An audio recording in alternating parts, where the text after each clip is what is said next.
So today we're going to talk about how to track some MIDI drums. So the reason that we're using MIDI is that I assume that not everyone has access to electric drums or a keyboard or some other kind of MIDI instrument. If you do, then you can skip this because there are better videos on YouTube for your situation. But if you just want simple, vaguely realistic drums to go on your rock demo, then this is a great way to do it. So, first things first, we are going to insert a virtual instrument on a new track. Now, this is something new that perhaps if you didn't do the bass on the last track, the virtual bass, this is something new for you. So, you insert a virtual instrument, and it brings up your list of plugins. I have some of mine in categories and folders. So one drum that I can in particular recommend is GTG DPC 3. They have vaguely realistic drum sounds, and there's a nice degree of control. You can control the volume, the decay of each drum, the tuning, the panning, the reverb, and in my opinion, best of all, the hi-hat works like a real hi-hat. Not in all drum plugins does clicking or closing the hi-hat actually stop the open hi-hat sound. So you'll have the hi-hat open and ringing through as you're closing it or as you're hitting a closed one. But in this one, when you hit it, you get a nice closing effect, which is really nice, and it gives you an extra degree of realism in your fake drums. So after we have it loaded up here, let's go to our track, insert a MIDI item. Alright, now our song Black Suit is at 85, I believe. Let's just double check that. Okay, so it's at 85, and 16th notes seems pretty good. Now I'm going to show you a trick that hold on, let's get that to go away. Sorry, wrong one. I want to show you a nice trick that if you use these drum programs often, you might want to use. So, if you right click, wait, is that right? No, it doesn't work on the keyboard, setting. But view, event list. Oh, wrong one. I haven't done this in a while. So, if you do this, it gives you the option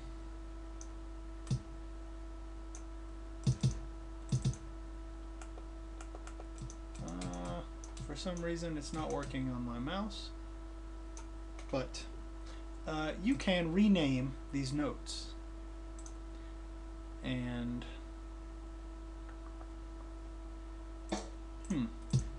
okay, it's not working with my mouse today. I don't know why, who cares. But anyway, you can rename these notes as bass drum, snare, second snare, but it's actually the exact same snare, another snare.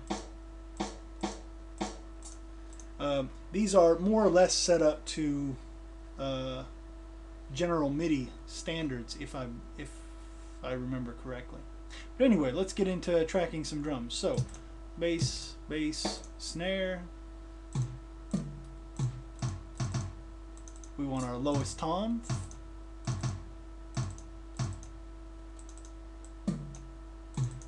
So, we'll just, if you right click, it gives you a selection window. So we'll copy that, move it over here, and let's have a listen to our drums. Alright, pretty good, pretty close. If you right click just once on these, that will select every note that's, or every instance that's in that note, and you can move it. For example, if you want it to be a little bit brighter, whoops.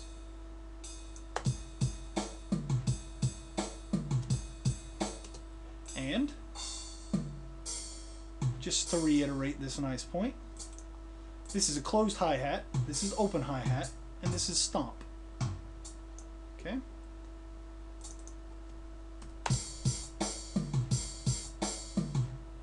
Okay.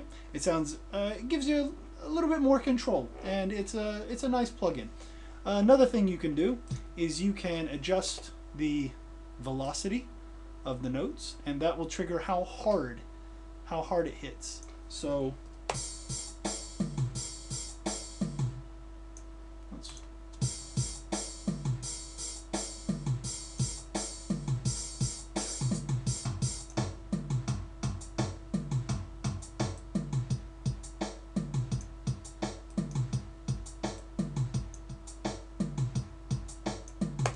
another thing you can do is you can humanize the notes. Now, quantizing is when when the computer takes every note and lines it up perfectly, here, here, or however you define it. If you press Q, you get the option to quantize.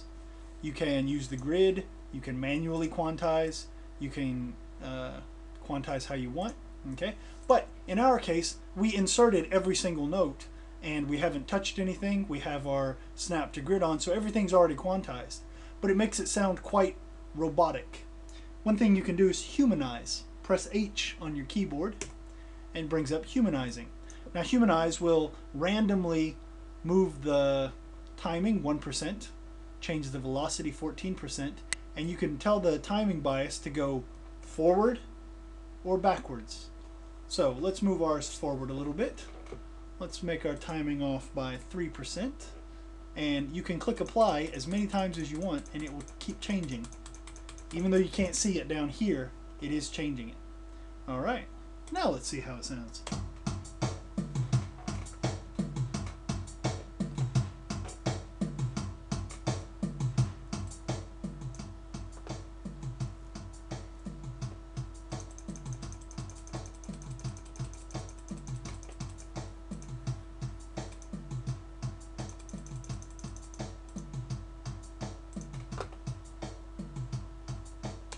Alright, now let's say you have an amazing fake drum track that you want to make sound more realistic. Now the easy way to do it is to use the parameters that the plugin offers you. But there are two that, well, depending on how complicated you want to make it, you can leave it here as is, which is pretty good. You can adjust these parameters, which is okay, or you can do something crazy. You can right click on the thing, on the MIDI track, and then you want item processing, explode item note by explode MIDI item by note row. Now what that's going to do is it takes every single note that you played and gives it its own MIDI track. And what you can do with this is you solo this, you solo this. Alright, so that's your kick. Render it to a mono track. Now you have your kick as an audio file. It's no longer a MIDI file. Alright, then let's do it with the snare.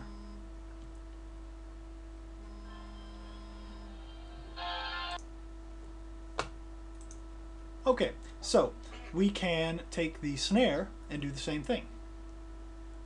Oh, soloed the wrong one there. Now, there's a very good reason to do this, and the reason is this.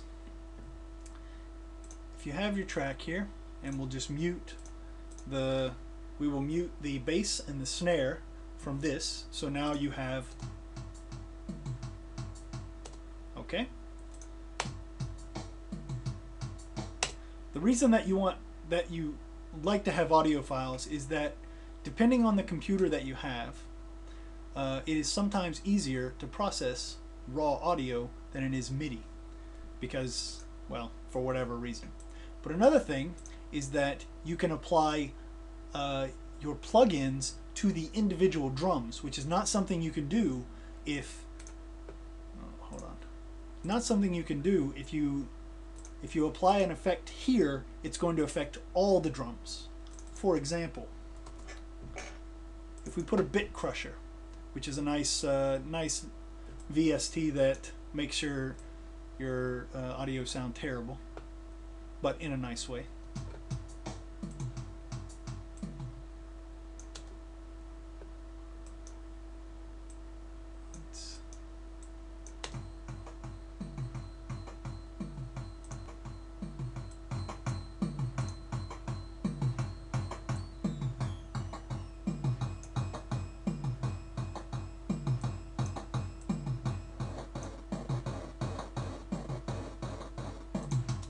But what if you only want to apply bit crusher to a single drum?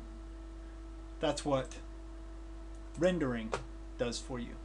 Okay, I'm going to show you one more time. Solo the main track that has the VST in it, and then solo the track that you want to be rendered out completely into an audio file. In this case, it's going to be the floor tom. Then you just right click on the main file, render it to mono if you want, render it to stereo. Okay, we'll do it to mono. And now you have 3 tracks up here, and you can apply effects to them individually instead of affecting the entire track. Alright, so what kind of effects would we apply? Typically compression is nice, but also reverb. For example, on a snare.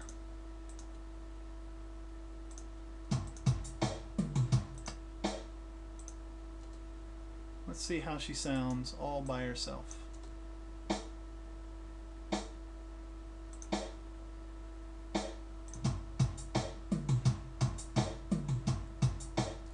Alright, so you can apply as many effects as you want.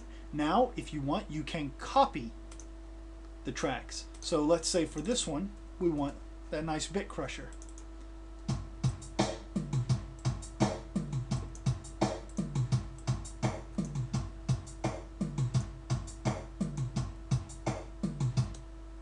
Okay, and it's just as easy as that.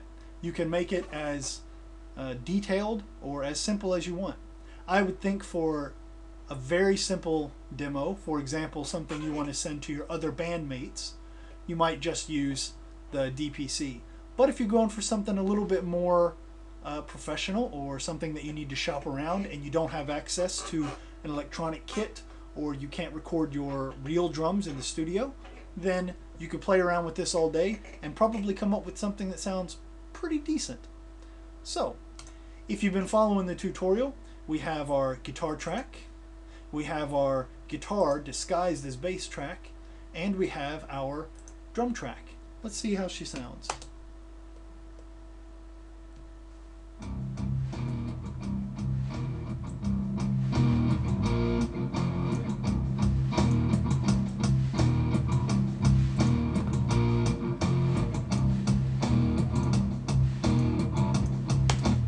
Alright, I would say that sounds pretty decent.